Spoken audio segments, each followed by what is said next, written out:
Isn't it fantastic when your starting pitcher can give you some zeros on the scoreboard? It's brilliant.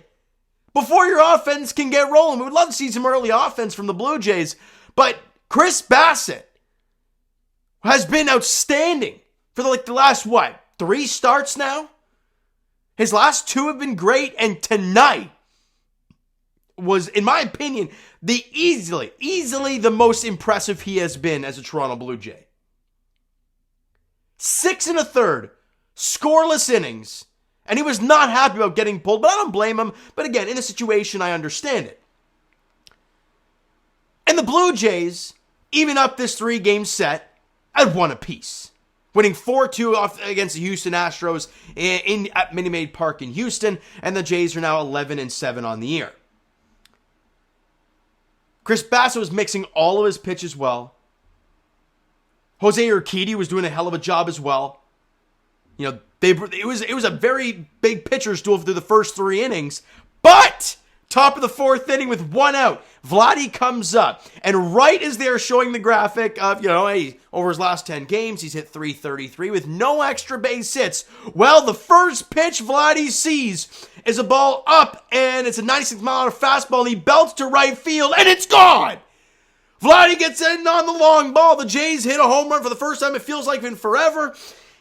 Actually, Espinal hit one yesterday, but a meaningful home run. And the Jays have a 1-0 lead. Vladdy with the bomb. And, hey, fantastic stuff from the Blue Jays. They're out in front 1-0. And then Matt Chapman comes up. And he's like, wait, Vladdy hit a home run to right field. Let me try that. He hits one to right field, and it's gone. Jays lead it 2-0 in the top of the 4th inning, and they're buzzed. They got a couple home runs. Matt Chapman has just been outstanding this year for the Blue Jays.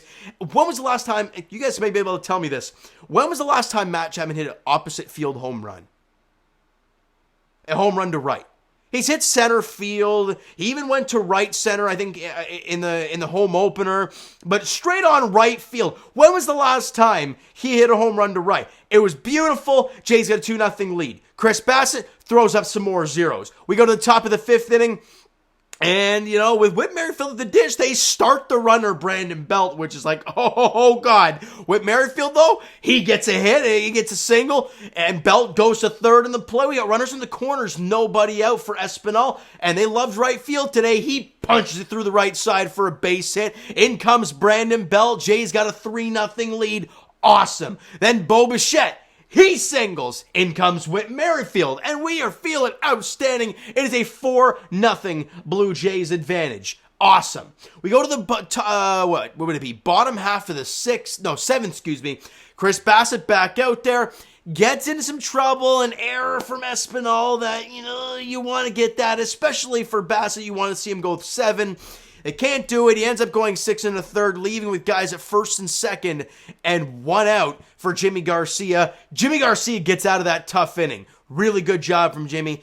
But then things get a little hairy. Gets 1 out in the next half inning, but then 2 guys reach. They bring in Tim Meza, and he allows 2 hits and 2 runs score, and we're like, oh God, this ain't good. And he gets 1 out in the play, but they got to go to Jordan Romano now for the 4-out save. And this is the problem with this team this year, right? You want to have an easy win. They had a 9-2 win yesterday, and they were able to use a couple relievers. You don't want to, they used their Trevor Richards, and they used their, you could say Zach Pop, even though I like to see him in more of a higher leverage. But you want to be able to use those guys in a winning effort. The Jays haven't had that this year. Romano's got 7 saves already. The Jays have 11 wins. You guys can do the math, right? And one of those wins, I believe, was the Angels game where he blew the save and you had to come back and win in extras. So, and that game, that game took years off my life. But anyways, they scored 2. It's out 4-2 game now.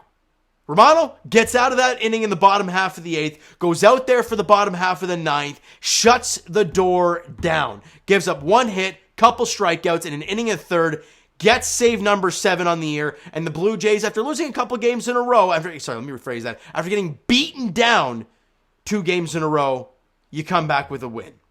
A much, much needed win. Excuse me.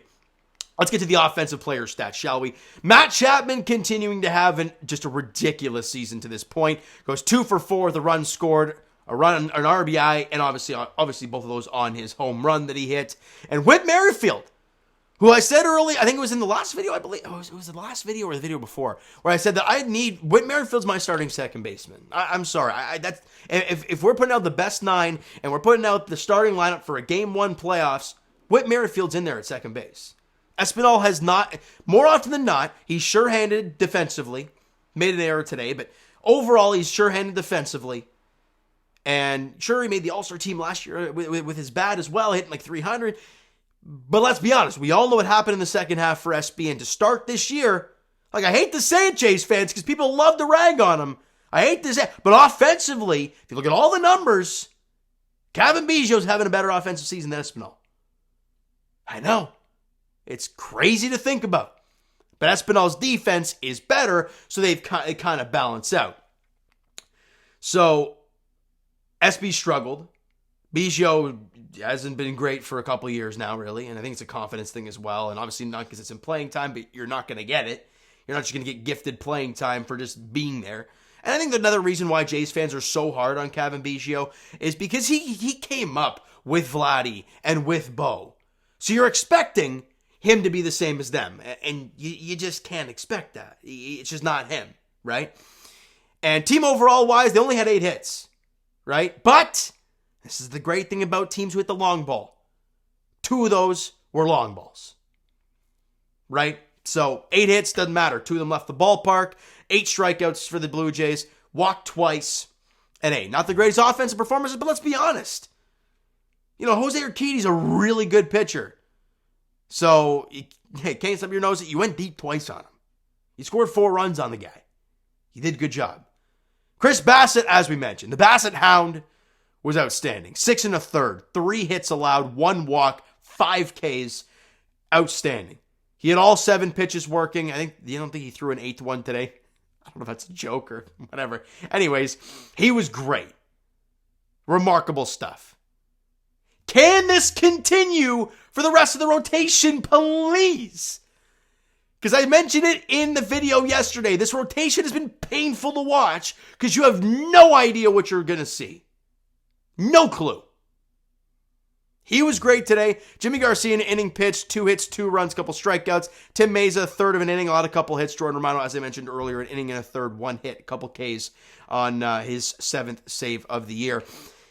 Tomorrow, Jose Barrios gets the ball for the Blue Jays, and assuming he will start. And let's be honest, all eyes for Blue Jay fans will be on Barrios. We saw what happened in his last outing. Obviously, not only getting hit with the comebackers, you want to see if he's healthy, but he was great against Tampa.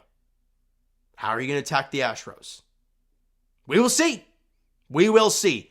And Luis Garcia is on the mound for the Houston Astros. And if I'm not mistaken, I'm going to quickly have a quick look while I'm here with you guys. Luis Garcia is 0-2 with an ERA of 7.71. And he's a guy, as we all know, if you've watched baseball a lot, you know he's a guy that rocked the boat, right? Did a lot of moving parts there last year. And obviously with the new Bach rule in play with Kevin Gausman being one of those guys that's going to be affected a lot, we all thought this guy